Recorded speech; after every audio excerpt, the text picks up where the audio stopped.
Hello, I'm Kathy Chester, and this is Move It or Lose It, a podcast about all things that move the mind, body, spirit, and soul.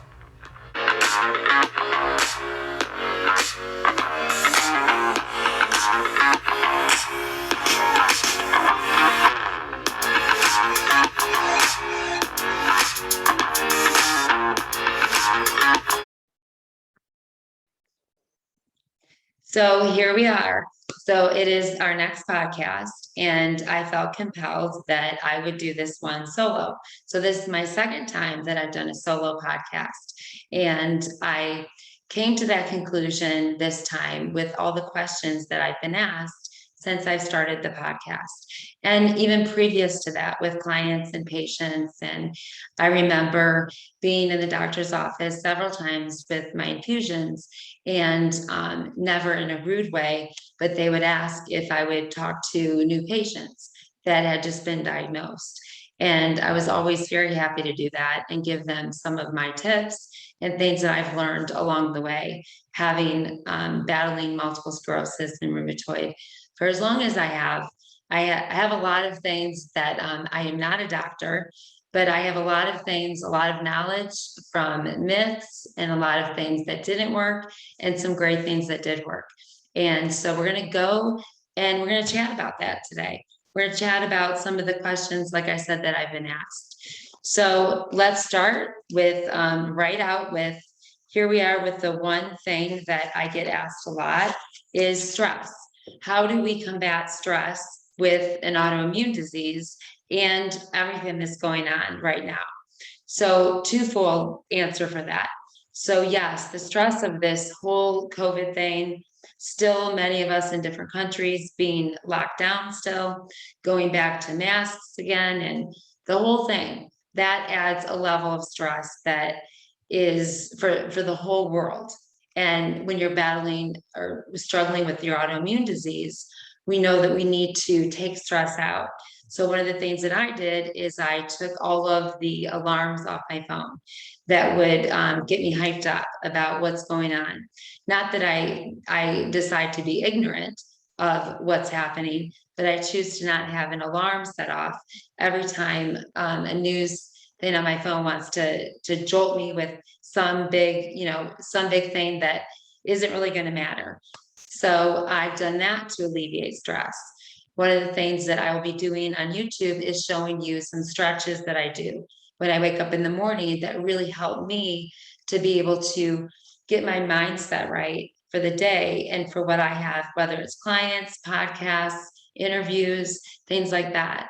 So in order for me to be optimal and my strength and cognitively, I need to let my body come slowly. So I'm not just like bursting out of bed and running down the stairs and just getting ready for the day. So I allow myself, and I would encourage you to allow yourself to begin to stretch from your toes all the way up to your neck and head, and then begin your day.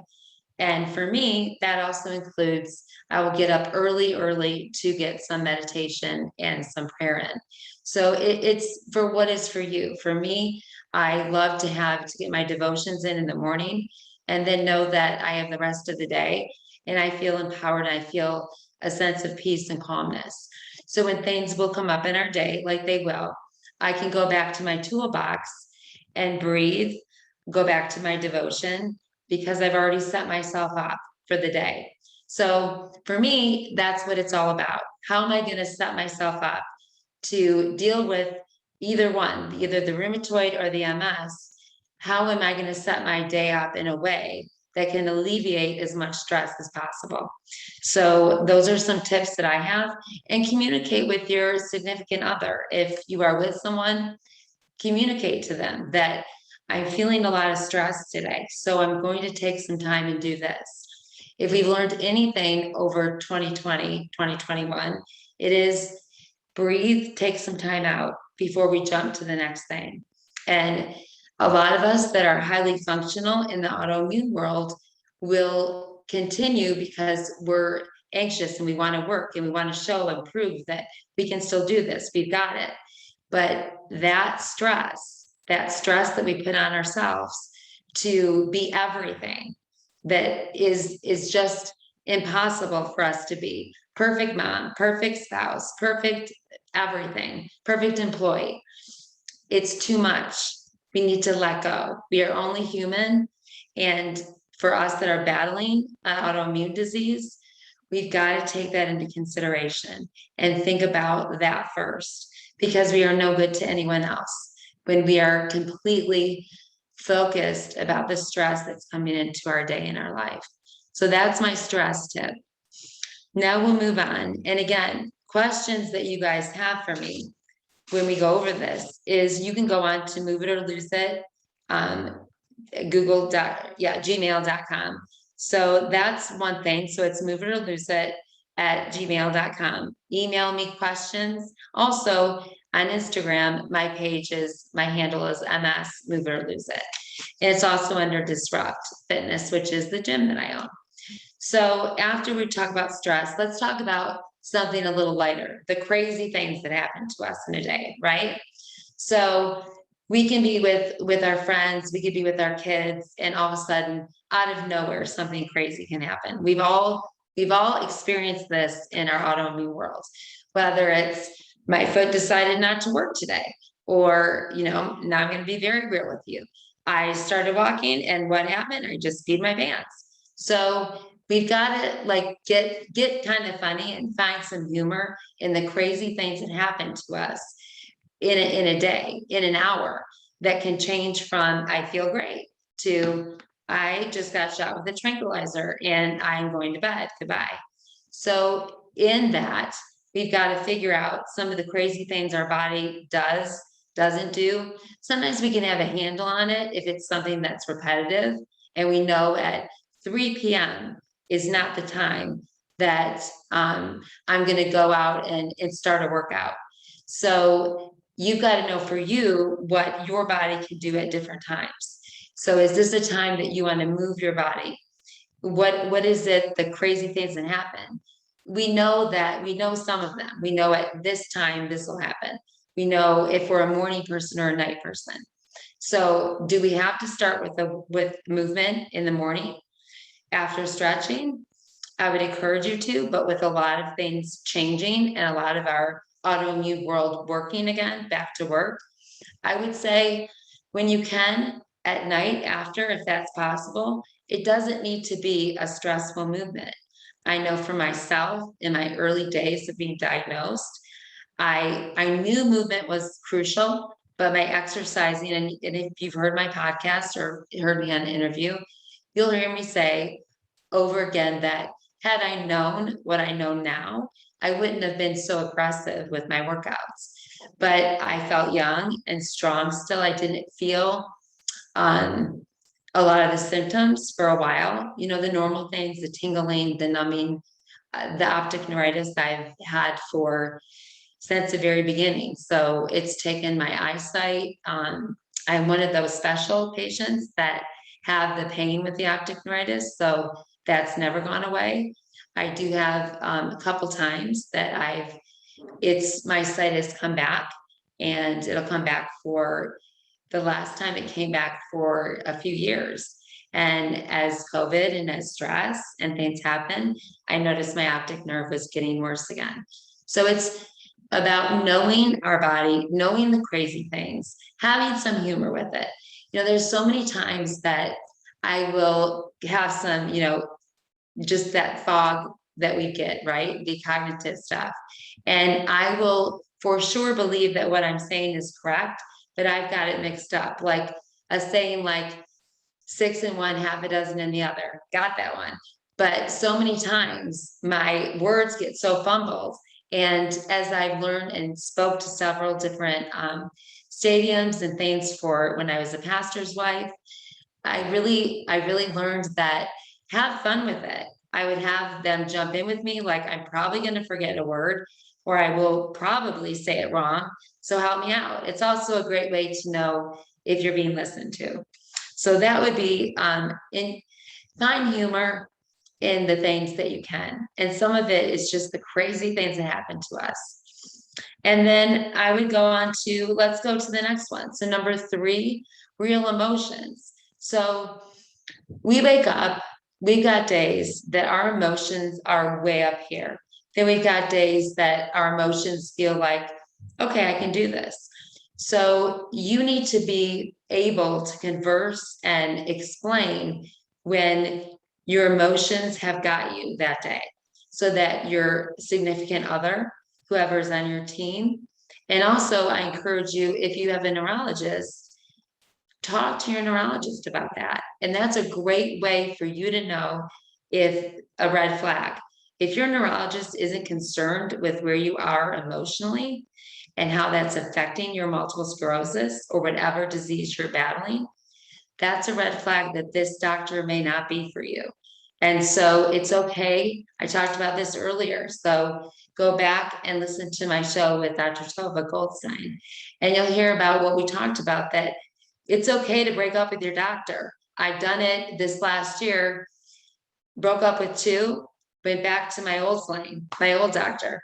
And we had a good discussion on emotions, what I need. Can he get me through this next several years? Because I plan on living a lot longer and doing a lot of things. So can he get me through this? And we really found found a middle ground that we could work together. And so, yeah, I broke up with the 2 neurologists that I found that weren't there. They were not in tune with me emotionally. They were not in tune with where I was as a working mom and wife and trying to keep my business going. If your doctor doesn't understand that, again, red flag, find a doctor. And secondly, like I said before, a doctor that specializes in what you're dealing with. So I'm not going to go to a neurologist that only specializes in epilepsy, but he does other things as well, because he's not going to know the latest, and he's not going to know what I'm going through with my multiple sclerosis. He's not going to be tuned into just that. So for me, I want to find an MS neurologist, not just a neurologist. The other thing, find things, research on your own. And I'm guilty of this. When my doctor, that you've heard me talk again, you know that my neurologist that I loved so much passed away a few years ago. And I was very ignorant and mad at myself when I look back at it. I just kind of felt like I died with him. And when that happened, I didn't feel like anyone had my back. I was going through a divorce. It was a really lonely time that I know so many that are listening can understand and felt that before, that loneliness, that isolation, and the emotional stuff that goes with our autoimmune diseases.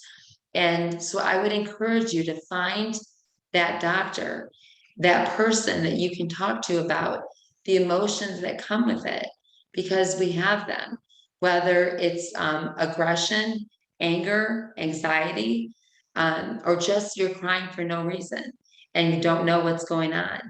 Find that doctor that gets you. That would be a big one, I would say to you, because emotionally we are up and down, and it's been quite a year. So now let's move on. So we've got 3. We went stress, crazy things that happen to us, and real emotions.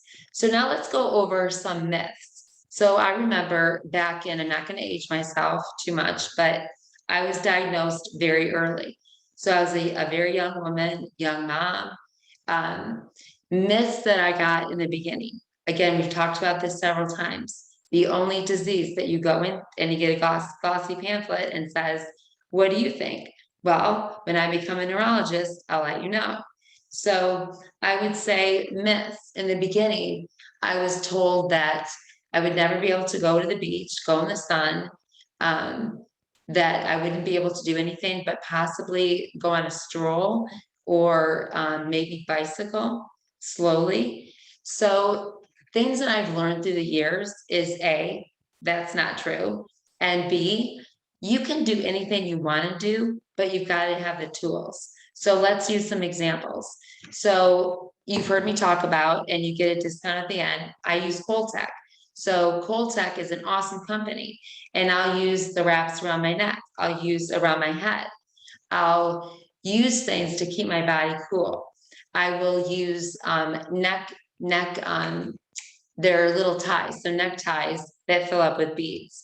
Now, again, I'm going to tell you, I love the tie that you see me in, and I'll post it. It's on the show notes. But the ice towel that you get from Coltec, again, you can go and do beaches and you can have fun. Make sure that you've got things to cool you off. Jump in the water. Make sure that you've got enough like spray bottle of spray bottle with ice and water. I've done that where I just get the back of my neck wet or my head, the parts of your body that will cool you down, my wrists, my feet, things like that. So it's about learning what you can do so that you're not saying no. I remember as a mom thinking, I want to go to the beach with my kids. We love camping. We love doing those things. And so I quickly started researching what could I do. Back then, the vests were not at all comfortable, nothing you'd want to wear, but they've come a long way after that. So invest in some of the things that will keep you cool. I did an IG yesterday for a relief pack, another weighted one with vegan beads that I love for migraine or overheated.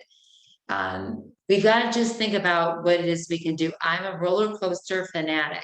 So again, I'm not a doctor. I'm just telling you, this is what I did.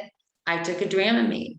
The biggest thing of the roller coaster was feeling like you were never off it. That after the roller coaster got done, you were still vertigo and all that. So I take a Dramamine, and I don't do it every week. I maybe do it once a year, and I'll go to a amusement park with lots of roller coasters, and I'll have the time of my life. And I don't skip that because of the autoimmune disease I'm battling. Another myth I would say is you should never have babies.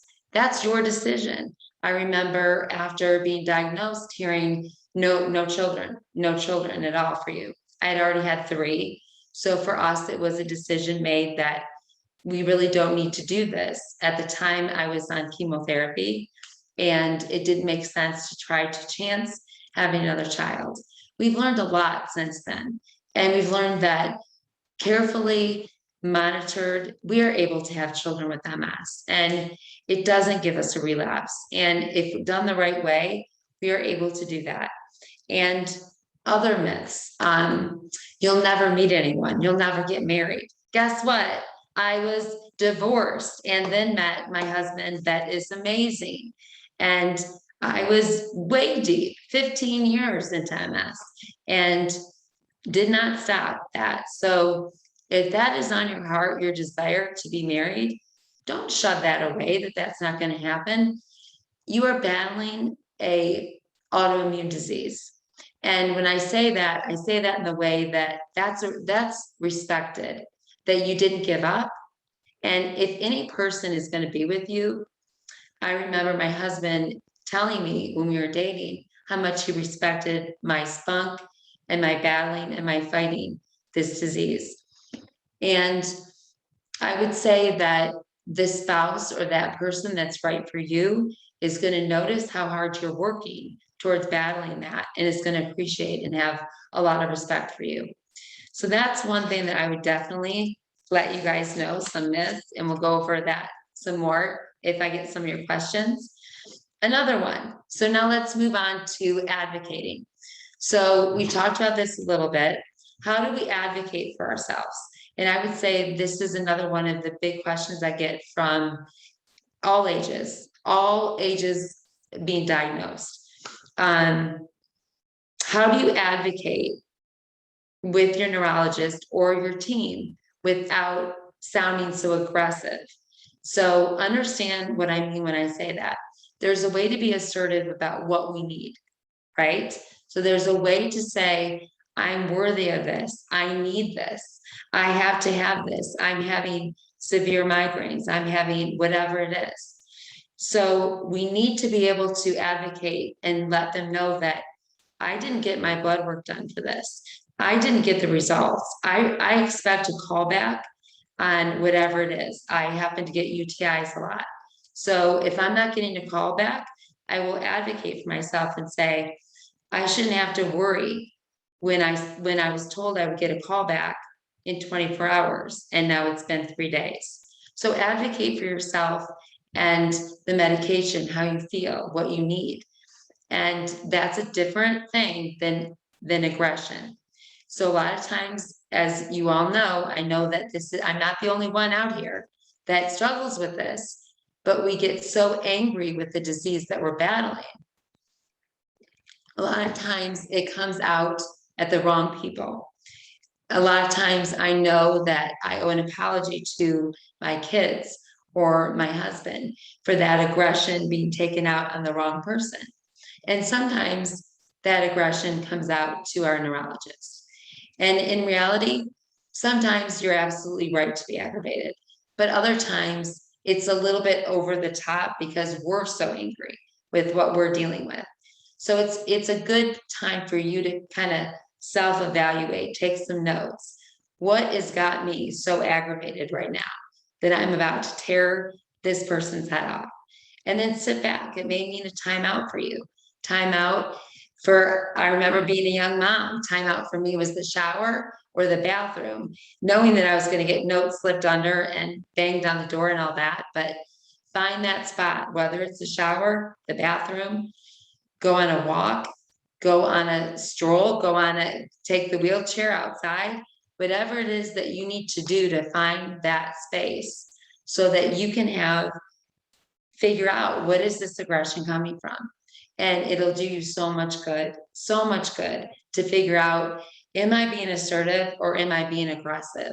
And you don't want to come across as this aggressive, angry person that you're trying to explain what you need, but we all know that when we get aggressive and nasty, that doesn't help and doesn't make people want to help us, right? So those are the things that I came up with as far as dealing with some of the tips and things that I've had a lot of questions about. I would also encourage you to find out some things. A few months ago is when I found out I can see a neuro-ophthalmologist. It was on, I believe, a podcast, and I was so flustered when this came out. Even a regular ophthalmologist can see the optic neuritis. And I thought, are you kidding me? Is there another ophthalmologist I get to see? So research, find out. Again, I said earlier, I became very ignorant of researching after my doctor passed.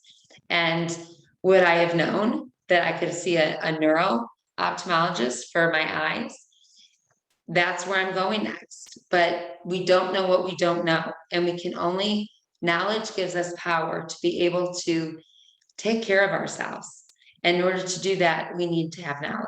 So I encourage you, not Google, not Twitter. And a lot of times, be careful. There's some great things on Instagram. That's how I found Tech.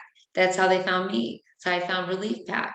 It's how I've made some wonderful friends in our virtual world that I know I can send a message and say, man, I'm so aggravated today. I'm so annoyed with, I don't even know, the world, the weather, and they can talk me down, pray with me, find those people as well. But be careful in the Instagram, social media world. You've got a lot of fakes out there. You've got people that will tell you they can do things they can't do. And that again is on us to research. And I would say the times that I'm very tired, I call on my husband or one of my best friends to help me research this. I don't have the energy to do it right now. And that's okay to ask for that help, that you need some help finding some of the doctors that you need. And I would say, start thinking about that. Journaling, if you haven't done this before, journal people that you would ask to help you so that when you're in a position of needing help, you're not all of a sudden trying to come up with names and people. Think now of those people. If you're in early diagnosis or you been diagnosed with your autoimmune disease for a long time and just have been battling this on your own. So I would encourage you to find that team. If you were diagnosed early, we didn't really have a team. It was quiet and just do what we could and don't make too much ruckus about it because you really were embarrassed, guilty, shame, and we didn't talk about this. What wonderful strides we've made in the autoimmune world that we are able to discuss it and help each other. So I would say another thing to be grateful for every day, something to be grateful for. Jot it down. If you're a blogger, I love that. It's one that I'm very jealous of. I have the gift to gab, so podcast is perfect for me. But for those of you who write and blog, write it down. Write down the difference between this week and next week, what you ate, things like that. What made you feel good? So those are one of my favorite things is, here's my next challenge to you. What makes you smile? What makes you feel good? And I encourage you this week to find 2 things and do it. What makes you smile? What makes you feel encouraged and inspired? Go for it. And then my last one, I would say, how can you encourage another? Whether it's an autoimmune, whether it's someone on your team, whether it's someone that you know you haven't really expressed a lot of gratitude. I encourage you, I challenge you this week to be grateful and find that person that you can do something for, that you can encourage them, and find something for yourself that makes you smile, makes you laugh, and just makes you feel inspired. So those are my tips for today. I look forward to our guest next week, but I'm not going to give that away yet. So it was really great to talk to you guys. This was really on my heart to do today, to really talk about the things, the struggles that we battle with our autoimmune diseases and the confusion with it all. Of course, I didn't get to touch on all the topics, but that's for another time, right? And I have another warrior that we will do this together. And love you guys. Have a great day.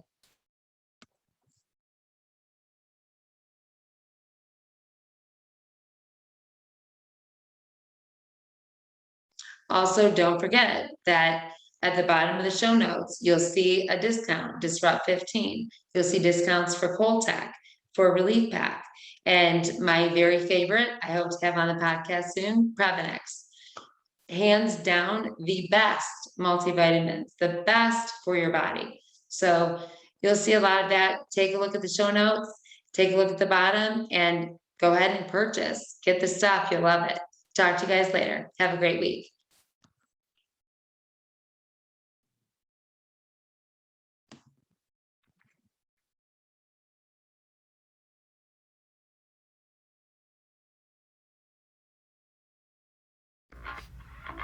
Well, thank you so much for joining us today on Move It or Lose It podcast, where you can again find us every Tuesday, and also wherever you like your podcast, whether it's Apple, Spotify, Stitcher.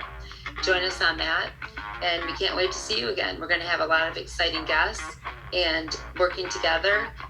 And as always, you'll hear us say at the end of every podcast, we are stronger together. So let's do it. Let's become stronger together.